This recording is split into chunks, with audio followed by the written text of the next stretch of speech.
What's going on, scavengers? I'm here with another video here on the Scavenger's Bounty. Today I'm going to be looking at batches of 10 coin rolls from each of the 4 coin denominations of pennies, nickels, dimes, and quarters. We're going to be looking for anything rare and interesting that we can find in these, and I'm excited to get started. Here's our very first roll of this hunt. We're going to be starting with the pennies. Here we're going to be looking mainly for 2009 pennies and wheat cents.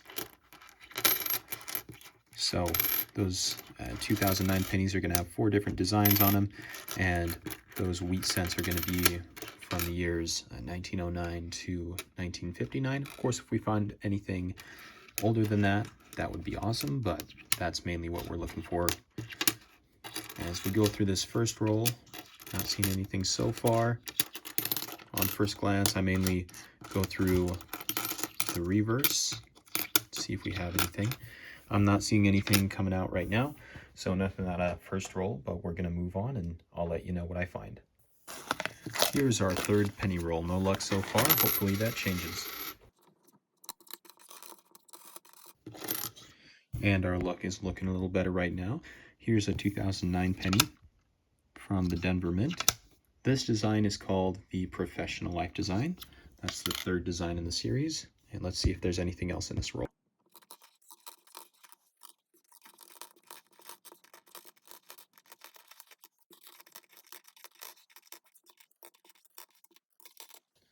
That's going to be everything. And here's roll 4. All right, so here's another Professional Life coin. This one looks like it's been run over with a car. So that's unfortunate, but it's good to at least be getting another find.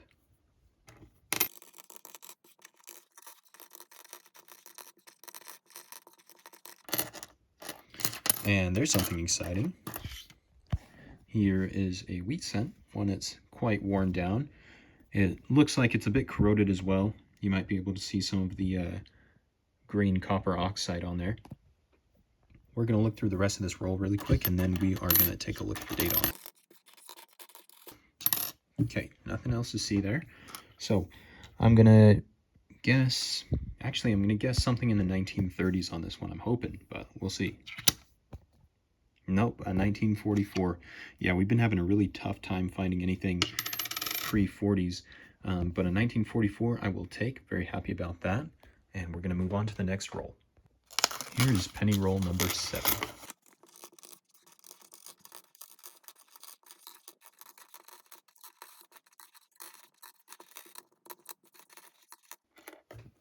And we're having a bit more luck. Here is another one of those 2009 pennies. This one is called the Formative Years design. That's again from the Denver Mint. So we'll put that off to the side. Doesn't look like there's anything else in here. Yeah, that's going to be all. So we're going to move on to roll number 8. Here we are with roll number 8. Let's see what it's got.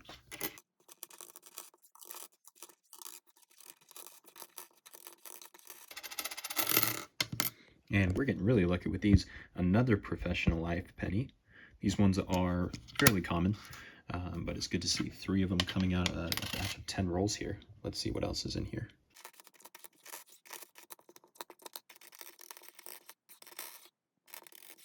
Okay, that's going to do it. We've got 2 more penny rolls left. Okay, here's our 10th penny roll. We've been having some good luck so far. Let's see if we can have a good finish to the penny section.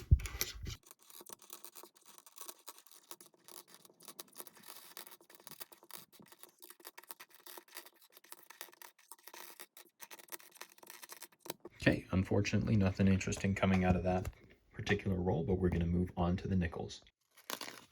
All right, here's our first roll of nickels, but very quickly I want to give a quick recap of what we found in the pennies. So we ended up having a lot of luck with the Professional Life 2009 pennies. We also got a Formative Years one and a 1944 plain, so a 1944 Philadelphia Mint wheat cent out of there. Moving on to the nickels, we're looking for a couple of things here. First of all, probably the most identifiable one would be a Buffalo nickel. So that's anything from 1913 to 1938, I believe, are the years. We're also looking for anything pre-1960 in these nickels. For those, we're just gonna have to look at the years on those ones. That's where the year is on a nickel. And we are also going to be looking for any Silver War nickels. So those are going to be from the years, I believe, 42, 43, and 44 maybe. I'm not sure exactly what the years are. I'll put them up on the screen just to let you know. But those are mainly going to be identifiable by their color. They're going to be a bit darker because silver will tarnish and it'll get a darker color to it. This one looked like it might be something, but not quite. This is just a really worn down and dirty one. So those can be mistaken, but that's everything that we're going to be looking for, and I'm going to get right into it.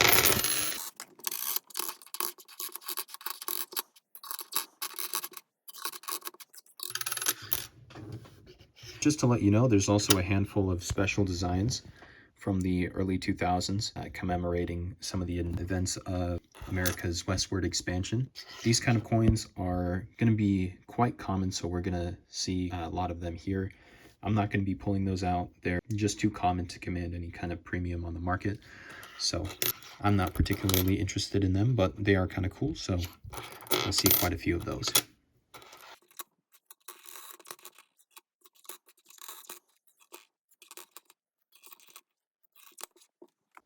Here's our second roll of nickels.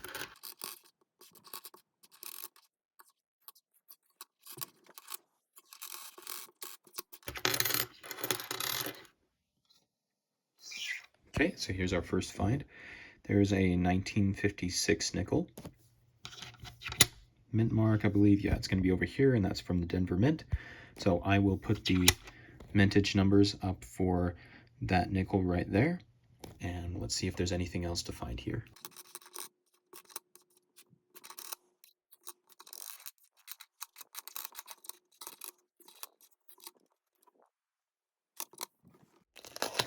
All right, here we've got nickel roll number 5. Let's check it out. Oh, look at this. So we've got a 1940 nickel. So that's going to be quite old. Again, the oldest Jefferson nickel that you'll find is a 1939. So I'll put the mintage numbers up for that one so you can see just how rare it is. And we're going to keep on going.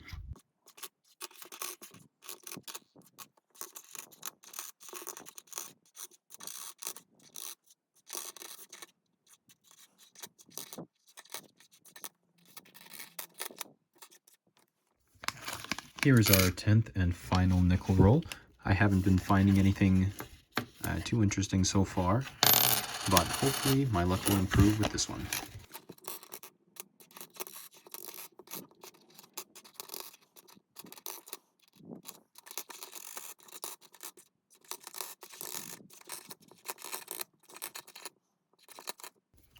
Okay, that's everything for the nickel rolls. So we're going to move on to the dimes. And for your recap of the nickels, I found one 1956 and one 1940. Let's see, this one from the 1940 from the San Francisco Mint and this 56 from the Denver Mint. So nothing out of this world, but some decent finds there. Now I'm going to move on to these dimes. Now what I'm looking for in these dimes, I'm actually going to be able to see right off the bat for the most part. I'm going to be looking at the edges and looking for anything that's missing that clad ending to it. So you can see sort of the reddish edge. Here, let me find a better one for that. You can see that reddish edge on there. That's because they are filled, I believe, with copper. Before 1964, actually 1964 and anything prior, dimes in the United States would be 90% silver, similar to quarters in that respect. But just to save money, they ended up making them out of different material. And so most of these aren't going to be very valuable, even if they're a little bit older like this one. That was actually a bicentennial, 1976. but no special design on that one. So I should be going through these nickels pretty quickly. There is not that much to find, but I will let you know if I do find anything. Here's our final dime roll. I'm not seeing any silver there, and we definitely haven't had any luck with the 2009, so I am not going to actually look at this one for those 2009s. We're actually just going to wrap up the dimes and move on to the quarters. Here we go with our first quarter roll.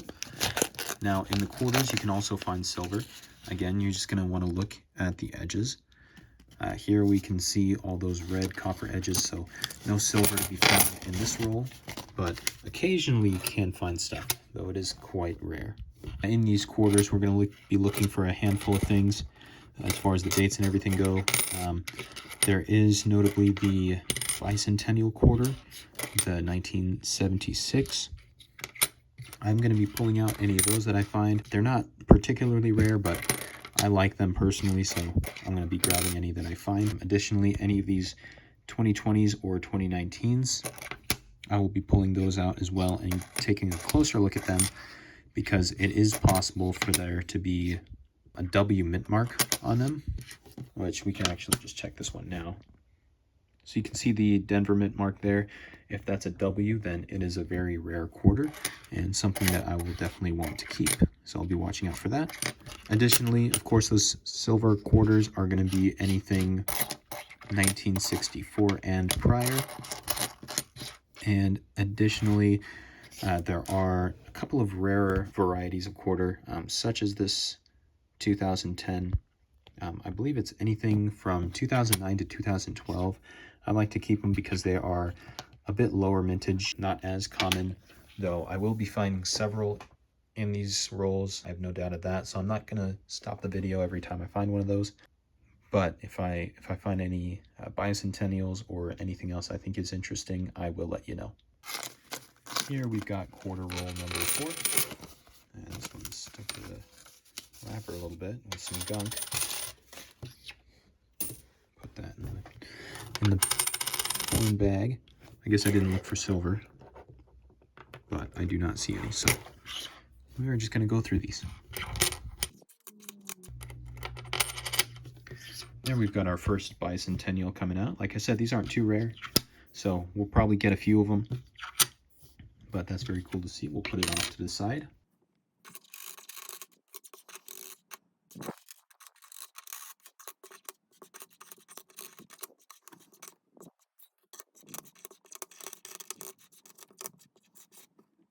Okay, and we did find quite a few 2019s and 2020s, so I'm just going to put all of those in a stack and wait until the end of the video to show those. But I do want to show this 2009 Northern Mariana Islands.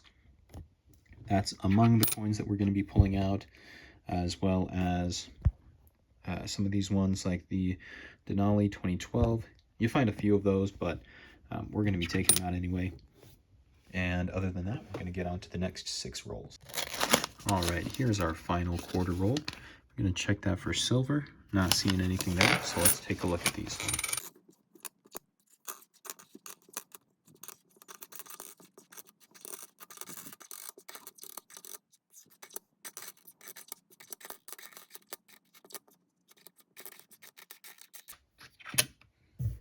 Okay, that's going to do it. And that last coin is actually going to be a 2011, so I'm going to keep that one.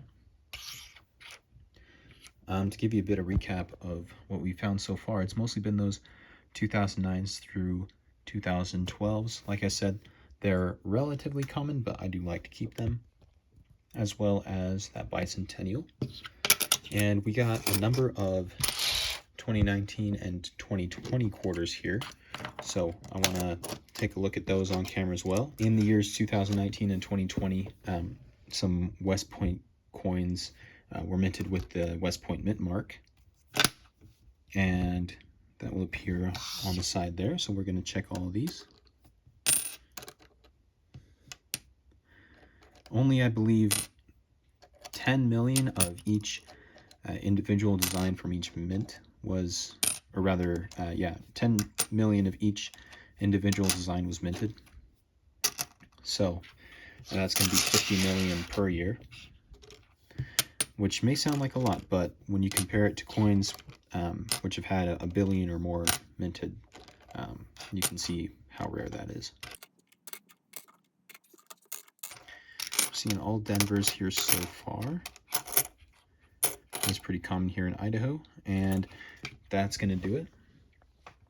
All Denvers there. So just to give you a final look at everything that we found here. Handful of finds out of the pennies, a couple of nickels, nothing out of the dimes, and nothing crazy out of the quarters. That bicentennial is probably the best find out of there, as well as all those. But that's going to do it for this video.